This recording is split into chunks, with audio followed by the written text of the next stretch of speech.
Previously on 757 Saturday Sports Talk on ESPN Radio 94.1, Matt Hatfield showed once again why he's the greatest thing since sliced bread.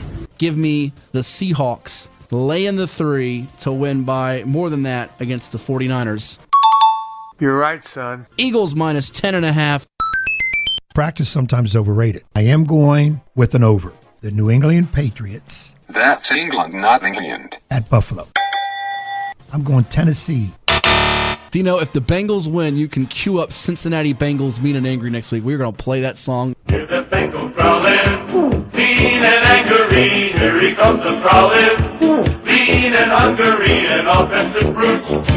But pants or boots, and defensively he's rough, tough. Cincinnati Bengals, that's the team we're gonna cheer to victory.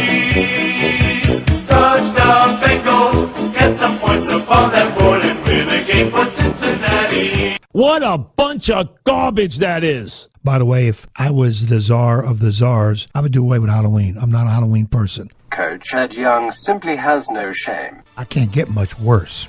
Oh yes, you can. Green Bay, 6.5 over Minnesota. You just go on and mind your own beeswax, huh? I like the Steelers getting the 4 points Sunday afternoon against the Ravens. I'm going to go UVA. Maybe this is the week where they finally break out of that shell. Dino Francer is one shrewd bloke. Book it. Take it to the bank. You can book it, take it to the bank, and cash it. KC minus 19.5. I'm taking all favorites this week.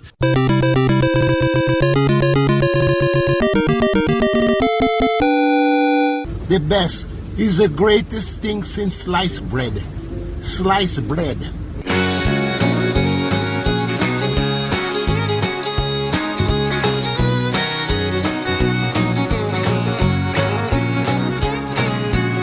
This is 757 Saturday Sports Talk with Matt Hatfield and Coach Ed Young on ESPN Radio 94.1.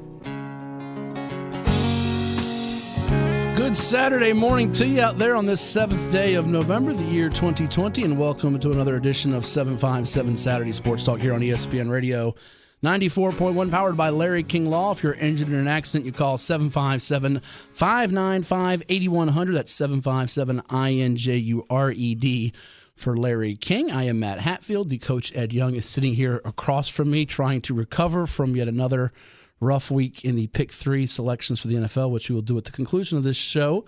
Dino Franz, other side of the glass, he rebounded with a couple of doggies there winning, not just, as you heard, the NFL one with Pittsburgh and Mike Tomlin, the Denby grad, William & Mary product, with the Steelers staying unbeaten, knocking off their rival, the Ravens. He also called UVA over North Carolina, which we didn't embarrass you on that one, Ed. You didn't think that the Cavaliers, the Wahoos out there, stood much of a chance. I really didn't think they had a great chance, to be honest with you, either, after talking with Dave Kane, the play-by-play voice of the Cavaliers. And, in fact, Richard Burney is out for the rest of the year. The Hickory High grad that we talked about could actually get a 7th year of eligibility, which is just unfathomable, by the way, due to the injury and also with COVID and everything. But they got a great win, very great win for them, and they're not playing today against Louisville, so the Cavaliers will stay without a loss for 2 weeks in a row. How are you as you rub your eyes? Are you wide awake, or are you still trying to recover from a late Friday night for you out there on the town? I did have a late Friday night, Okay. but I am exasperated over these ridiculous picks. Teams are letting me down. I have fired my entire picking squad. I'm looking for new people to give me the right information. You know who could help you out? There's a couple of birthday boys out there in the audience, both of whom have been guests on the show before. One is the head football coach at Atlantic Shores, Wayne Lance. It's his birthday today. It's also my father, Mike Hatfield. Happy birthday to you, the original DJ Hat. So maybe you can somehow have your people contact their people and get one of the birthday boys to help you out and get you off the mat. Right now, I need any kind of help. It doesn't matter who it is. I am horrible. He's not been too good, Dino. No, he UVA had to turn it around last week. I think Ed needs to turn it around this week, or that window's going to close shut on him. How about that game? I think I texted you, Dino. Was it 4th and 4 on their own side of the field, and Bronco Mendenhall goes with the fake punt to ice the game. That is very gutsy, and it worked. You got to do something. You know, the way the season was going, you got to try something. And it worked out for him. Good game. That was an entertaining game. And I tell you what, if we get the excitement level that game produced with the big ones today, you got Florida, Georgia, 3:30 this afternoon. You also got the colossal ACC clash featuring the Clemson Tigers and the Notre Dame Fighting Irish. We got some local players all over the field in that one. When you look at Jordan Williams, defensive lineman for the Tigers out of Cox High School, was a guest of ours here on 757 Saturday Sports Talk in late August, as well as Sheridan Jones, defensive back for Maury High School out of Norfolk, and then for Notre Dame, Jeremiah Owusu out of Bethel High School. Two great ones for Clemson, and one that's got a really, really great chance for a pro future here in the NFL coming up next year. He's projected to be a first-round pick in Owusu's case with the Irish. And Ed did say, he did declare back in, was it late August, early September, that Notre Dame would knock off Clemson. We didn't know then what we know now, which is no Trevor Lawrence for this game. And I was impressed, Ed, that you were able to say, I don't know if you can spell exasperated. The bigger question, though, and it's one of our questions of the day we have up on 757 Saturday Sports Talk, can you say and spell some of these names we now have in sports, like the guy that's taking Lawrence's place at quarterback? We're talking about the young freshman, 6'4", 250, DJ Uiagalelei. Angulule. I'm just calling him Uwe. Uwe. Uwe. Uwe Gooey? Uwe baby. Yeah. That's all you need. Well, you're going to go ting, tang, walla, walla, bing, bang, ooh-ee. That's too long. Okay. It's Uwe for me. Our question, though, of the day, though, which is the hardest to say? Uiagalelei, Tua Tagovailoa, or Giannis Antetokounmpo? Yeah. Can you spell any of those without looking at a sheet of paper or Google? Can you spell any of those? Gianis. No. I wasn't asking you to spell Giannis or Tua or DJ. I'm talking about the last names for those three individuals, two of which are in professional sports and one of which is a college athlete that's probably destined and on his way to making the pro ranks. These guys got to get a name change. They got to get a name change, Smith, Jones, Johnson. That way, they'll be on people's minds a little bit better. So there's these names. Can we just pick all of the above? Because they're all tough to say. Listen, Ed's just going to go there as closest. Franz, Franza, whatever. It doesn't matter. Doesn't matter. New England, whatever it is. England. Yeah, how did he say it? New England? England. You got to put an E in the middle of it.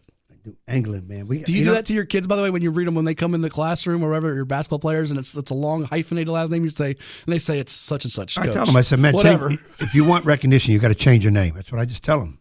Look in Hollywood. How many people have name changed? He has 90%. Had he has had pretty simple names like Nick Wright and Andre Jones and Mark Brown. You have had pretty Wilson. regular. You have Vaughn Wilson, regular names. Brown. Yeah. Justin Fatherly. Yeah. You probably spelled that wrong for 3 years, but it's okay. Even coach's name, Ed Young. It's really easy. It's very simplistic. I changed my name years ago to make it a lot easier. I've decided I'm also going to start picking teams in the English Premier League. That's where I'm going to put my focus at. Okay. English Premier League. Therefore, today I am taking. I'm going to write these down. I am taking. Let me see. We got to find new sound effects for Everton. Everton. Okay. Yes, and their orange uniforms over one of my favorite teams of all time, Man United. Everton over Man United. Okay, right. Let me write this down. Not guys disorganized, but right. Man United. All right. Okay? Everton over Man United. What can you tell me about Everton? Why you like them? A young team. They got the kid, another one of those crazy names, but I call him Johnson because of the J. Okay. He's a pretty good midfielder. I think he's their leading scorer, if I'm not mistaken. Man United is a young team. They used to be strong, but right now defense is lagging. I'm going Everton. Well, we have some things to get to besides some of the and by the way, there's been some cancellation of games all over the world here with I should say the country when it comes to college football. I believe Utah, Arizona yesterday, late afternoon, early evening, made like 10 games now that have been canceled due to COVID situations. And I know you got literally only 2 games in Conference USA going on at all. Conference USA has just been riddled with COVID situations here, and it's also affecting the high school world here, Ed. As yesterday, sources confirmed to us at VirginiaPreps.com that Arlington Public Schools will not participate in the upcoming winter sports season. We've got a story coming up later today if folks want to read it, an in-depth reaction from Tony Bentley, the longtime basketball coach at Wakefield. He's one of the 3 high schools affected by that. Wakefield, which has been a state tournament fixture. They've played a couple of our teams from here in the States in years past, such as Lansdowne and Virginia Beach, such as Bethel High School out of Hampton. Washington Liberty, a school that made the Class 6 state quarterfinals and lost to eventual co-state champ South County, is another school that's not going to be playing due to this because they're in Arlington, as is Yorktown High School up there. I believe they set a 3-point shooting record a season ago. But all these schools in Arlington are not going to participate due to the timeline for Level 3. That's middle and high school students transitioning to in-person learning. And I've also been told that at least 2 other school divisions in our state, can't say where, don't know where, honestly, even if I could say where, are going to follow suit. And I know you as a coach are very concerned because I think we've been talking about this amongst ourselves even off the air, that the date you're trying to circle is let's get to December 1. Get to December 1, get through this month, then you can see some light at the end of the tunnel, so to speak, in the sense of that practice would be beginning that following Monday. December 1 is a Tuesday, so that's literally 3 weeks from this coming Tuesday, and December 21st is the first scheduled slate of games. I know you have your schedule done, as do a lot of schools, but literally Wakefield is one of those schools. Tony Bentley told me they just had their schedule done about a week or so ago. They got the clearance. The governor approved the +1 championships model for the Virginia high school athletes just a week ago. We were discussing that and kind of the positives with that, and then boom, just out of nowhere, one of these schools systems in Arlington up here, they have pretty much after a school board meeting, I think it was, something of that nature, just Thursday night, said no winter sports. It's disheartening to hear this because my fear is this, that this could start, and I have no inside information to know this, a little bit of a chain reaction that other districts, regions may say, you know what, somebody's already done it. It'll make it easier for us to say no. And again, kids, everybody's health and safety is paramount, very much. COVID scares the heck out of me. But the kids kind of need to play. But I always said, how are you going to play the sports if they're not in the building? Now, it looks like most school districts will be back in their buildings in January, okay? But the winter sports start in December. So that's why I'm a little leery that by hearing this cancellation of some big district teams up there, Northern Virginia, that it could start a little chain reaction. I just pray it doesn't.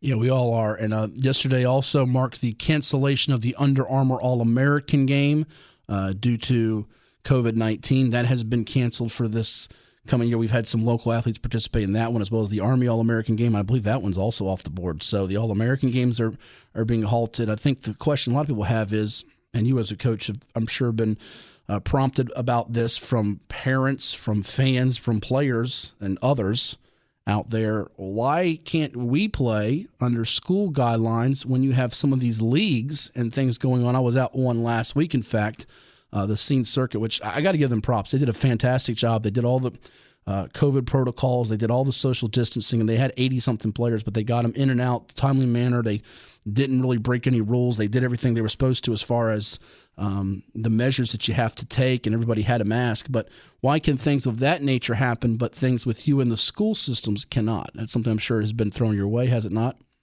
Yeah, we're hearing a lot of why are these, like AAUs were playing, camps going on, special leagues going on, but the schools don't. You got to remember, first and foremost, it's 2 different things.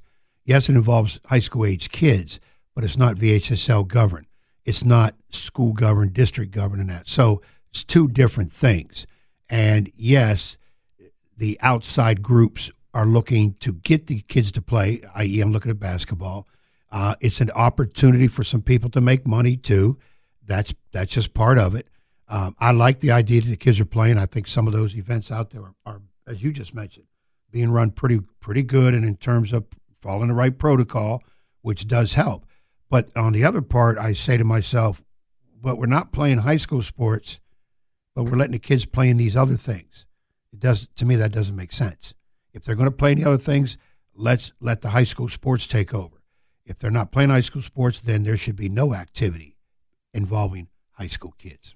One more note I want to get to, and we'll probably talk about this a little bit later on in the third segment of the show. It's an injury note. Very saddened to see this because he's a terrific young man. I've gotten a chance to cover him and interview him a great deal when he actually began at Hanover High School, then played at Trinity Episcopal in Richmond. People know his dad played at Old Dominion, and he was off to a rocket start there before an injury. We're talking about Jason Wade. We know his father, Ronnie Wade, played for the Monarchs back in the day, and he was heartbroken to announce, and this was just the other day he announced this on social media, which came on the heels of about a week or two ago, Ed, that he was pretty much cleared to return from a tough injury that ended his season in 2019-2020. We know he was a key cog for Jeff Jones of the Monarchs. He's going to miss the upcoming season due to an undisclosed injury. He will be back next season, and he thanks Monarch Nation for the support through this difficult process. He's not only a unselfish, good all-around player who distributes the ball, makes his teammates better. He's a top-notch defender for Jeff Jones's crew, and you hate to be losing guys. Some players have opted out. Not too many